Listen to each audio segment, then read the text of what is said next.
दोस्तों, कैसे हैं आप लोग और कैसी चल रही है आपकी स्टडी। दोस्तों, आज इंग्लिश ग्रामर का तीसरा दिन है और आज से हम प्रोनाउन स्टार्ट करने जा रहे हैं। ठीक है, दूसरा दिन हमने नाउन पढ़ा और एक ही वीडियो में मैंने पूरा नाउन खत्म करा दिया है। तो यदि आप वो वीडियो नहीं देखे हो तो उसका लिंक डिस्क्रिप्शन में है, आप लोग उस वीडियो को जरूर देख लीजिएगा। दोस्तों, आज हम प्रोनाउन स्टार्ट करने वाले हैं और मैं आपको 100% गारंटी देता हूं कि अगर आप इस वीडियो को एंड तक देख लेते हो तो आप 7 जन्म तक प्रोनाउन नहीं बोल पाओगे भाई, 7 जन्म तक। देखिए, प्रोनाउन को हिंदी में क्या बोलते हैं दोस्तों, कमेंट करके जरूर बताइएगा। मैं बता देता हूं कि प्रोनाउन को हिंदी में स्वरनाम कहते हैं। प्रोनाउन को हिंदी में स्वरनाम कहते हैं। दोस्तों, एक बात याद रखिएगा कि इस वीडियो में मैं जो भी डेफिनेशन बताऊंगा, जो भी परिभाषा बताऊंगा, हिंदी इंग्लिश दोनों में ही बताऊंगा। हिंदी में भी बताऊंगा और इंग्लिश में भी बताऊंगा। ठीक है, तो प्रोनाउन क्या होता है। अगर कोई आपसे पूछ दे कि व्हाट इज प्रोनाउन, तो आप क्या कहोगे? A pronoun is a word. Pronoun एक वर्ड है use instead of a noun, जिसका उपयोग नाउन के जगह पर होता है। प्रोनाउन एक वर्ड है जिसका उपयोग नाउन के जगह पर होता है। ठीक है, जैसे एग्जाम्पल के माध्यम से हम समझते हैं दोस्तों। Rohit is a good boy. Rohit is a good boy. यहाँ पर जो रोहित है वो क्या है, तो मैंने आपको पिछले वीडियो में बताया था नाउन में कि दुनिया में जितने भी नाम हैं वो सब क्या है, नाउन है। यहाँ पर रोहित जो है एक प्रकार का नाउन है। तो अब देखिए, दूसरा सेंटेंस में मैंने क्या लिखा कि he is a good boy. मैंने यहाँ पर क्या किया कि रोहित को हटा के वहाँ पर मैंने ही वर्ड का प्रयोग किया है। तो देखिए, रोहित मानिए कि आपके सामने खड़ा है, तो आप उससे रोहित नाम ना लेकर आप कहो कि he is a good boy, वह एक अच्छा लड़का है। तो आपने जो रोहित नाम नहीं लिया, जो ही का प्रयोग किया है, यही प्रोनाउन होता है। ठीक है, मोटा मोटी समझिए कि नाम का प्रयोग ना करके और किसी वर्ड का प्रयोग करना वो प्रोनाउन कहलाता है। ठीक है दोस्तों, आ गया होगा समझ में। आशा करता हूँ यार, बबुआ जैसा समझा रहा हूँ मैं, हलवा जैसा समझा रहा हूँ। ठीक है, तो समझ में आना चाहिए। टाइप्स ऑफ प्रोनाउन, प्रोनाउन के प्रकार। देखिए, प्रोनाउन चार नहीं 9 प्रकार के होते हैं। कितने प्रकार के होते हैं? 9 प्रकार के होते हैं। यहाँ पर आपको डिस्प्ले पर अभी दिख रहा होगा। प्रोनाउन 9 प्रकार के होते हैं। कौन कौन, चलिए मैं बताता हूँ। Personal pronoun, reflexive pronoun, एम्फैटिक pronoun, demonstrative pronoun, indefinite pronoun, distributed pronoun, interrogative pronoun, relative pronoun और पोसेसिव प्रोनाउन। ठीक है, हिंदी पढ़ के बता देता हूँ। पुरुषवाचक सर्वनाम, निजवाचक सर्वनाम, दृष्टावाचक सर्वनाम, संकेतवाचक सर्वनाम, अनिश्चयवाचक सर्वनाम, विवाह सूचक सर्वनाम, प्रश्नवाचक सर्वनाम और संबंधवाचक सर्वनाम और अधिकारवाचक सर्वनाम। ये आपके सर्वनाम यानी कि प्रोनाउन के ये क्या है, टाइप्स है, क्या है, प्रकार हैं। अब इन सबको भी हम बारीकी से एक एक करके समझेंगे। पहले हम पर्सनल प्रोनाउन को समझेंगे, फिर रिफ्लेक्सिव प्रोनाउन को समझेंगे और हिंदी में भी समझेंगे।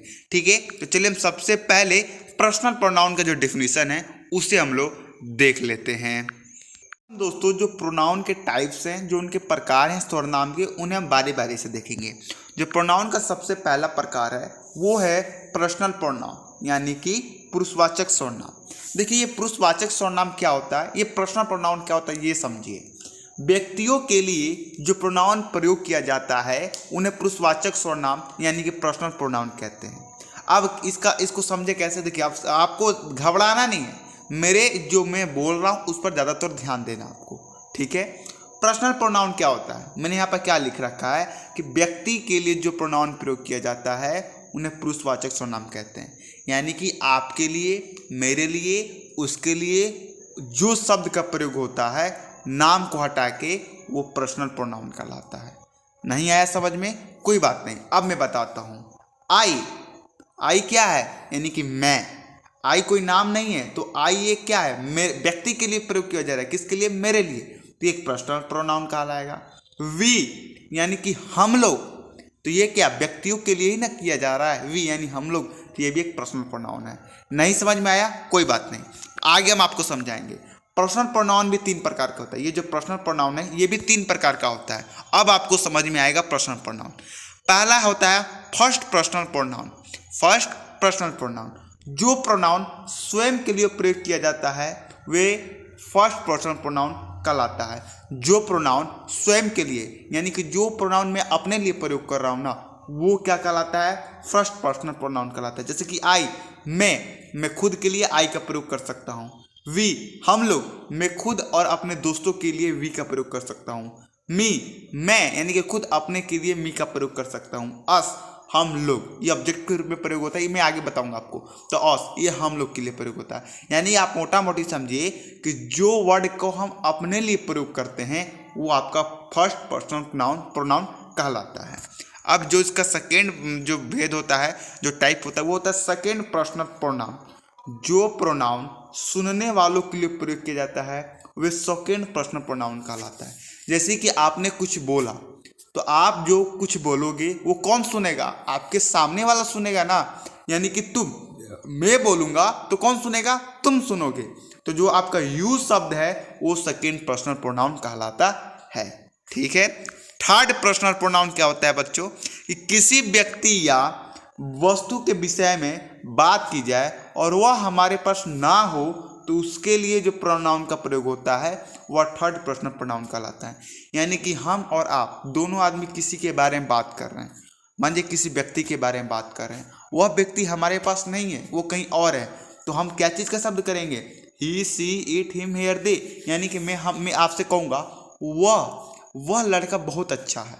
He is a good, he is a good. तो वो मेरे पास तो नहीं है वो लड़का, वो तो दूर है, लेकिन उसके बारे में मैंने बात किया तो नाम की जगह पर मैंने ही शब्द का प्रयोग किया। यही आपका थर्ड पर्सनल प्रोनाउन कहलाता है। आशा करता हूँ कि आप सभी लोगों को समझ में आ रहा होगा। नहीं समझ में आ रहा होगा तो आप लोग कमेंट जरूर कीजिएगा बच्चों। अब जो प्रोपर नाउन का दूसरा प्रकार होता है वो होता है डेमोन्स्ट्रेटिव प्रोनाउन, जिसे हम हिंदी में संकेतवाचक सर्वनाम कहते हैं। ये क्या होता है ये समझिए। जो प्रोनाउन किसी व्यक्ति, प्राणी, वस्तु, जगह या विचार के पॉइंट आउट का हिंदी होता है इशारा करना, दिखाना, करने के लिए प्रयोग किया जाता है, वह आपका संकेतवाचक सर्वनाम कहलाता है। जैसे कि क्या कह रहा है, ध्यान से पढ़िएगा कि जो प्रोनाउन किसी व्यक्ति, प्राणी, वस्तु, जगह या विचार को पॉइंट आउट करने के लिए जो बतलाता है, जो वर्ड बतलाता है, वो संकेतवाचक सर्वनाम कहलाता है। जैसे कि डैड, वह लड़का है, मैं उस लड़के को पॉइंट कर रहा हूँ। किससे? डैड से पॉइंट कर रहा हूँ, तो डैड एक संकेतवाचक सर्वनाम है। डिश, वह अच्छा लड़का है, डिश का मैं प्रयोग कर रहा हूँ किसी को पॉइंट करने के लिए। तो जी जो वर्ड पॉइंट करने के लिए आपका काम है वो डेमोन्स्ट्रेटिव प्रोनाउन कहलाता है, इनके संकेतवाचक सर्वनाम कहलाता है। ठीक है। चलिए हम प्रोनाउन का तीसरा टाइप देख लेते हैं, तीसरा प्रकार देख लेते हैं, इंडेफिनिट प्रोनाउन। इंडेफिनिट प्रोनाउन जिसे हम हिंदी में अनिश्चयवाचक सर्वनाम कहते हैं। अब ये क्या होता है वो देखिए। जो प्रोनाउन किसी निश्चित व्यक्ति या वस्तु का बोध नहीं कराता वह इंडेफिनिट प्रोनाउन कहलाता है। यानी कि ऐसा कोई वर्ड है जो किसी भी व्यक्ति को निश्चित बोध नहीं कराता है, ना ही वह किसी वस्तु को निश्चित बोध कराता है। चलिए मैं इसको एग्जाम्पल के समझाता हूँ। जैसे मैंने कहा आप लोग से ऑल बॉयज, ऑल मैंने लिख देता हूँ कि आपको समझ में आए। ऑल बॉयज, मैंने आपसे क्या कहा? ऑल बॉयज, यानी कि बहुत सारे लड़के। तो मैंने आपको निश्चित थोड़ी बताया कि वहाँ पर 20 लड़के हैं, वहाँ पर 30 लड़के हैं। मैंने क्या कहा? वहाँ बहुत सारे लड़के हैं, तो मैंने निश्चित आपको नहीं बताया। तो मैंने ऑल का जो प्रयोग किया वो एक इंडेफिनिट प्रोनाउन है। ऑल, ऑन, मैनी, ये सब क्या है? इंडेफिनिट प्रोनाउन है। ठीक है। चौथा प्रकार देख लेते हैं प्रोनाउन का, वो होता है रिफ्लेक्सिव प्रोनाउन। वो होता है रिफ्लेक्सिव प्रोनाउन जिसे हम निजवाचक सर्वनाम कहते हैं। देखिए इसे आप लोग ध्यान से समझिएगा। रिफ्लेक्सिव और एम्फैटिक प्रोनाउन में बच्चों को डाउट रहता है, तो आपको डाउट रह ना जाए, आप लोग ध्यान में रखिएगा। जो प्रोनाउन प्रकट करे कि काम का प्रभार कर्ता पर ही पड़ रहा है एवं जिन प्रोनाउन में सेल्फ स्लीवस जुड़ा हुआ हो, रिफ्लेक्सिव प्रोनाउन कहलाता है। अब मैं आपको मोटा मोटी समझाता हूँ। आपको कोई भी वर्ड दिख जाए, ही, सी, इट, माई, यू, कोई भी वर्ड दिख जाए, उसके अगर आगे सेल्फ या सिलेबस लगा है तो आप समझ जाना कि वो रिफ्लेक्सिव प्रोनाउन है। ठीक है। यहाँ पर जैसे कि मैं एग्जांपल मेरा रखा है कि your self, my self, it self, your सेल्फेस। अब यहाँ पर नोट में मैंने कुछ लिख रखा है कि रिफ्लेक्सिव प्रोनाउन को वर्ब के बाद ऑब्जेक्ट के रूप में किया जाता है। आप देखिए कोई भी अगर आपको सेंटेंस दे दिया जाए, उसमें पूछा जाए कि इसमें कौन सा प्रोनाउन है, अगर वर्ब के बाद, क्रिया के बाद कोई ऑब्जेक्ट है और उसके अंदर सेल्फ का प्रयोग किया हुआ है, वह रिफ्लेक्सिव प्रोनाउन कहलाता है। ठीक है, नहीं आया आपको समझ में कोई बात नहीं, मैं पांचवा जो एम्फैटिक प्रोनाउन है मैं इसमें आपको वो समझा दूंगा। ठीक है, देखिए पांचवा एम्फैटिक प्रोनाउन यानी कि दृष्टावाचक सर्वनाम। जब किसी सेल्फ या सिलबस वाले प्रोनाउन को उसके प्रोनाउन के बिल्कुल निकट प्रयोग किया जाए तब वह एम्फैटिक प्रोनाउन कहलाता है। यानी कि अगर कोई भी वर्ड है उसके आगे सेल्फ लगा है या सिलबस लगा है वो एम्फैटिक प्रोनाउन कहलाता है। अब आप कंफ्यूज हो गए, सर आपने कहा कि किसी वर्ड के आगे सेल्फ या सिलबस लगा है वो एम्फैटिक प्रोनाउन है, और आपने फिर क्या कहा कि रिफ्लेक्सिव प्रोनाउन भी है, ये दोनों प्रोनाउन कैसे हो सकते हैं? अब मैं आपको बताता हूँ, यहाँ पर ये दोनों ही अब क्लियर हो जाएंगे। यहाँ पर मैंने एक सेंटेंस लिख रखा है, I myself do my homework, मैं अपना होमवर्क खुद करता हूँ। अब यहाँ पर माई सेल्फ देखिए कहाँ लगा है, क्रिया के पहले लगा है और सब्जेक्ट के साथ लगा है। आई क्या है? सब्जेक्ट है, और सब्जेक्ट के पास में माई सेल्फ है। तो जब सब्जेक्ट के बाद अगर सेल्फ वाले वर्ड लगेंगे तो वो एम्फैटिक प्रोनाउन कहलाएंगे। और अगर वो क्रिया के बाद लगें, अगर मान लीजिए ये जो डू है, डू के बाद माई सेल्फ का प्रयोग होता तो वो आपका रिफ्लेक्सिव प्रोनाउन कहलाता। आया आपको समझ में? यानी जो ऐसे वर्ड हैं जिनमें सेल्फ या सिलेबस लगे हुए हैं और वो सब्जेक्ट के साथ हैं तो एम्फैटिक प्रोनाउन, और वो ऑब्जेक्ट में है तो रिफ्लेक्सिव प्रोनाउन कहलाते हैं। मैं आशा करता हूं कि आप सभी लोगों को ये समझ में आ गया होगा। ठीक, तो नाउन का जो 6वां प्रकार है जिसे हम डिस्ट्रीब्यूटिव प्रोनाउन कहते हैं, इसका हिंदी होता है विभाग सूचक सर्वनाम। अब डिस्ट्रीब्यूटिव प्रोनाउन क्या होता है ये समझते हैं। यह वह प्रोनाउन है जो बहुत से व्यक्ति या वस्तुओं में से किसी एक के लिए प्रयुक्त होता है, वह विभाग सूचक सर्वनाम कहलाता है। अब ध्यान से समझिएगा, मान लीजिए कि आपके सामने बहुत सारे व्यक्ति हैं, लेकिन किसी एक या एक से अधिक व्यक्तियों के लिए प्रयुक्त जो शब्द हो रहा है वो डिस्ट्रीब्यूटिव प्रोनाउन कहलाता है। जैसे कि ईच यानी क्या?